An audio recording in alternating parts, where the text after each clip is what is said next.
We are back on Morning Line, our final segment with Holly Ladd, health and lifestyle coach. You know, she wasn't always a health and lifestyle coach. I mean, aren't there times you missed the excitement and the stress of the job that you had before? I can honestly say no. I figured she'd say that. The job she had before, she worked on Most Dangerous Catch, pulling the crabs in the North Bering Sea in Alaska, the most dangerous job in the world. Now, the clear-cut benefit to that is that you get to eat fresh king crab, okay? You can't get fresh king crab anywhere else because it's flash frozen out on the Bering Sea. Yeah. But she loved it. All right. That's not a stressful job at all. Yeah, pulling your leg. All right, what was your job again? As you told me, was it real estate? I was in real estate, That's yeah. right. You were in real estate, and you were successful at it. Real estate can be very stressful. Very. In this market. Yeah. But you found aches and pains. Did you weigh more than you do now? I weighed a little bit more. I had less energy. I ended up getting sick, so I ended up getting autoimmune. Was that okay? So you had chronic fatigue syndrome at all? No, it was autoimmune disease called scleroderma, which is pretty rare. Okay. But I think that was probably the triggering event. I was wondering. Right? I was going to ask you. Some of us have trigger events. Yes. Some of us just decide to make a change. But Yes. so this triggered it for you, Yeah. and you're sitting there going, "Crap! I feel horrible. Why do I have this?" Yes. Yes. Why? I mean, I ate pretty well, organically. I cooked at home. I exercised. I got my act together. So here I'm saying, I ate well and I exercised, but I had high stress. I wasn't really happy in my job. Okay, those two are biggies. Those are big. So this is why this is an important component in our health, right? If you're in a job that you hate or that you're highly stressed, find something, you don't have to quit your job necessarily, but find a way to sort of move that stress through, which is why the meditation helps, which is why the mind-body, whether it be, you can just do breathing for a minute and it helps. Yeah. So, but you went to a medical doctor, for the treatment of this, and you realized it. And so then, it's a pretty big step, though, to go from what you did. I mean, you must have had hopefully the financial resources to, at least you were lucky enough because you were successful enough to say, you know what, I'm going to quit this job that is my lifeblood to pay for things, and roll the dice on getting healthy and then becoming a health and lifestyle coach. Yep. No, I was blessed for sure, financially blessed that I could do it. All That's right. for sure. That's a biggie. Yeah, it's a biggie. And, I went to a functional medicine doctor, which isn't covered by insurance, and it's expensive. And, again, I was financially blessed that I could do that. But what I learned through that experience is really, it's nutrition, movement, sleep, stress, and relationships. Those 5 are the pillars of our wellness. Okay. And it doesn't cost a whole lot of money to fix stress or sleep or movement. Put on a pair of shoes and walk. Movement, yep. Nutrition maybe costs a little bit more up front, but in the long run, it's going to be a lot cheaper. And, sleep, stress? Sleep, stress. Relationships. Movement, yeah. Yeah.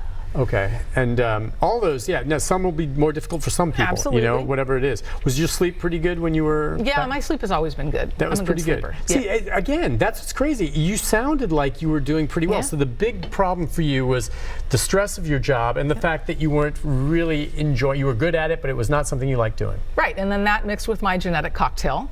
And then some imbalances in my gut flow. Like there was some stuff going on at a biochemical level that I never would have been aware of. Were you depressed? A little bit, yeah. Okay, just an underlying thing, because in the back of your down. mind, you didn't want to do that every day. Yeah.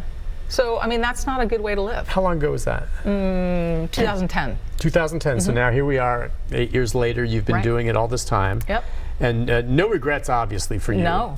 No. In fact, I'm grateful that I got the illness because it taught me how to be healthy. I have passed it on to my partner, passing it on to my friends, influencing people to, wow, look what she did. I can do it too. So, it's wonderful. Do you ever get sick? Like a cold? Yeah. I did get sick. I did. How about that? I know. I forgot to wash my hands. So you got a little bit of a head cold? A little head cold. It lasted 2 days. Okay. That was it. But other than that, you sleep well? Sleep well. What about, how do you handle, when stressful situation hits you? Yeah. Okay. So, something bad. Or let's say, something in a relationship gets stressful, or some kind of financial hardship comes your way, or a loved one's in dire straits. Yeah. I do some breath work around it. If it's in a moment, like a very stressful encounter, I back off, take some deep breaths, and it just resets the system, and then you can go into it with a clear head. Okay. I try to do that in my relationship, but some days are doesn't always work. Don't we all? I know exactly what you mean. Now, everyone handles stress differently, for one, and others. See, I'm kind of the belief, for me, even when it's the bad kind, I need stress in my life. Well, and it's weird. I need it. Even sometimes the negative stressors. I prefer positive stressors, and there is a difference. Absolutely. But even the negative stressors, I almost prefer negative stress to no stress at all over a sustained amount of time. I like to have the negative, then get out of it, and then have no stress for a while, but then I hunger for it again.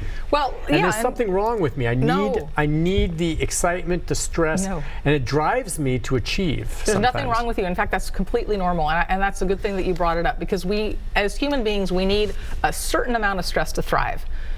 It pushes us, it motivates us, right? And that's the positive stress, and even some of the negative stressors. One thing that has helped me is a book called The Upside of Stress. So if you are a very stressed, tend to be a stressed person, this is a fantastic book, The Upside of Stress by Kelly McGonigal. And what they found is that you can reframe your thoughts about stress and turn it into something positive. So, for example, a life with meaning is a life with stress. You have kids. It's stressful, right? It just comes with the territory. You have a meaningful career. It's going to be stressful. Sometimes you'll have, But you have to plug into the fact, like, okay, I chose this, and it feeds me so much that this is just something I have to deal with. Right. To get to the next step. Yep. So that also helped me put in perspective, like, stress and yes, this is meaningful, productive stress, or the chronic commuting, tense, if you're just kind of like all the time, then that's probably not productive stress. Right. Okay. So, and exactly, there's certain kinds of stress that just aren't good, period. Right. But some of the negative types of stress, the ones that make you just feel more on edge, it's not something you really like, but that is something that so maybe it's positive, really. I don't know. But you need that to achieve sometimes. Right. Deadlines and the pressure, and if you have a life without stress, you're sort of a blob. I mean, you're not really, you're not really moving towards something. Yeah. Okay. So. All right. Anything other element of that I know that we haven't touched on before, without getting back too much into the foods? Yeah. But in terms of meditation, I'm glad we touched on that. And there's plenty of ways to learn. How. Just go online and search it, or like you said, some of these apps you're talking about that are out there. Aside from that, meditation, the sleep, and just positive thinking. There's all these people that are motivational speakers and things like this. Yeah. I wonder how much that goes, or even things like hypnotism, stuff like that. Yeah, I mean, hey, there's a place for everybody. I mean, I know someone that quit smoking through hypnotism, and I think for some people it really works. I think the most important thing for us all to do is to allow ourselves to prioritize positivity in our life on a daily basis, whether that's taking a 5-minute walk, whether it's playing with your dog, whether it's playing with your kids, whether it's watching a show on Netflix that you love, whatever it might be, allow yourself the space to have those times in your life on a daily basis. Right. And that will lift us, Get out in nature. We're nature deprived. You know, Nashville's blessed with beautiful parks. Yeah. Get out and, go to Percy Warner, go to Shelby, go to, down to the lakes. Sometimes you don't think of it, you just have to go do it. Yeah. Get out there. Yeah. And sometimes just put things in perspective. That's the other thing with stress, I think. You can feel anxiety and stuff, but then you just, I don't know, you look at the big picture and say, how big a deal is this really? Absolutely. Now, it's different for everyone. Yeah. Some people take it super seriously, but it's like there's so many people, oftentimes, and I hate to say this, you make yourself feel better because so many other people are worse off in any number of ways, be it from health to financial reasons to things like this. And there's a lot of people better off than me, I know that. Right. But sometimes you try to put things in a world perspective. I don't know, that seems to help me.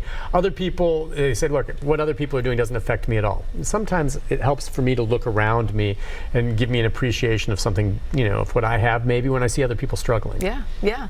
And the whole notion of giving back. I mean, that's also a powerful influencer of health. Yeah. Hey, by the way, Jewel called back. Who's the author of The Upside of Stress again? Kelly McGonigal. Kelly McGonigal. All right, and it's The Upside of Stress. Yep. And the other book that Jewel has already bought that you recommended that I have that I'm going to get is The End of Alzheimer's. Yes, Dale Bredesen, The End of Alzheimer's. Okay, and just looking at just two things that a lot of people deal with: Alzheimer's. Worrying about Alzheimer's is a stressor. I mean, that's all I can say. Yeah. All right, anything else that you should let people know in terms of their resolutions that they've set? Any tips to sticking with them when they start thinking, I just don't feel like going to the gym today? Or, you know what? I really want to go get that milkshake and French fries. All right, so start small. That's the first thing. Don't try to chop down the whole tree at once. Just start one branch at a time. Yeah. Secondly, get in touch with your internal deep motivator and have that message around in your car, on your mirror in the bathroom.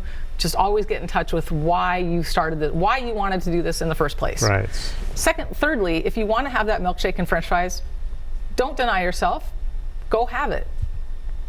Okay, just have it. Just have it, and then get over it, and then get back on the track. I mean, we can't live perfect lives. We look at like sort of the 90-10 principle. Right. If 90% of your life you're doing really well, you can take that 10%, and your body can take a few hits, right? It just can't take a constant assault. It's just amazing to me the resilience of the human body, though. I know. I always think about Keith Richards, lead guitarist for the Rolling Stones. All right. So it just goes to show. All right, some people can do everything wrong, and that's where genetics have to come into some degree. Totally. Look at that guy. He's still jamming with the sun. Look at Mick Jagger. And of course, these guys, I'm sure, get the very best of everything. But still, at their age, what they're doing, I mean, it's amazing how much abuse the human body can take. And I feel bad thinking about what sometimes we put our bodies through. Yeah. Baby it, and it'll baby you. And here's the thing about those guys, is they are living their purpose. They are fulfilled in what they're doing. Yeah. They are happy, and that goes a long way to supporting wellness, no matter what else they're doing. You're right. They've had the dream job, of course. Who wouldn't want to be Mick Jagger? And it's like that's something that they've enjoyed. So whatever, find it. I think the biggest for you was really getting out of something you weren't happiest with. Huge. It's a big deal for you, and now you've found your calling. You're so good at it. I do. Holly, thank you. It's a pleasure seeing you in this new year. I know we'll see you again. I hope so. What's for lunch? Oh, I haven't thought about lunch yet. Okay, that's all right. That's all right. All right. Okay. I'll probably just have a bowl of kale. To have that bowl of kale. Yeah, I'll have a bowl of kale. Oh, potato soup. That's right. Listen, it's nice to see you. Happy New Year, my friend. Likewise. All right, we'll take a break. I'll be back with the programming note right after this. Stay with us. Might need some potatoes.